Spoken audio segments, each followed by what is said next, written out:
এগুলো কি বোঝাতে চাইছো? আলতাফকা এই কাম করতে আছে নাকি?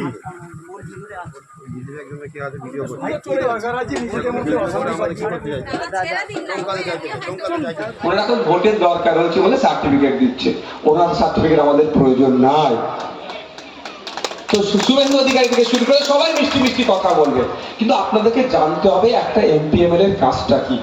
এমপিএমএল এর কাজ হচ্ছে তার নির্বাচনী ক্ষেত্রে যে সমস্যাগুলো আছে সেইগুলোকে নোট ডাউন করে বিধানসভায় তুলবে এবং লোকসভাতে তুলবে।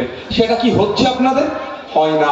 যদি হতো, আমি অন্তত 3 বছর বিধানসভার মধ্যে আছি, আমি মিথ্যা কথা বলার ছেলে নয়, আপনারা ভালো করে জানেন, বলতাম হ্যাঁ আপনাদের এখান থেকে যিনি এমএলএ তিনি কয়েকবার আমি শুনেছি যেটা বলেছে পাউরুটির দাম বেড়ে যাচ্ছে কেন, এই সব বিষয় নিয়ে অনেক কথা বলেছে। যেটা বলেছে আমি শুনেছি সত্যি কথা বলতে, যেটা বলেছে আমি বললাম মিথ্যা কথা বলার ছেলে না। কিন্তু এই নদীবক্ষে জমি চলে যাচ্ছে, এই ব্রিজের দরকার, কলেজ নাই, স্কুল নাই, শিক্ষক নাই, এখানকার মানুষের রুজিরুটির জন্য ভিন্ন রাজ্যে চলে যেতে হচ্ছে, পরিযায়ী শ্রমিক হয়ে যাচ্ছে, এটা সমাধান করা দরকার। এখানে ইন্ডাস্ট্রি করা দরকার, কৃষকদের কথা বলা দরকার, পাট চাষিদের পাট চাষের পরে ক্ষতিগ্রস্ত হয়ে যাচ্ছে, পাট চাষিরা যাতে ওই বিমার মধ্যে আনে এই কথা বলতে তাকে আমি শুনিনি।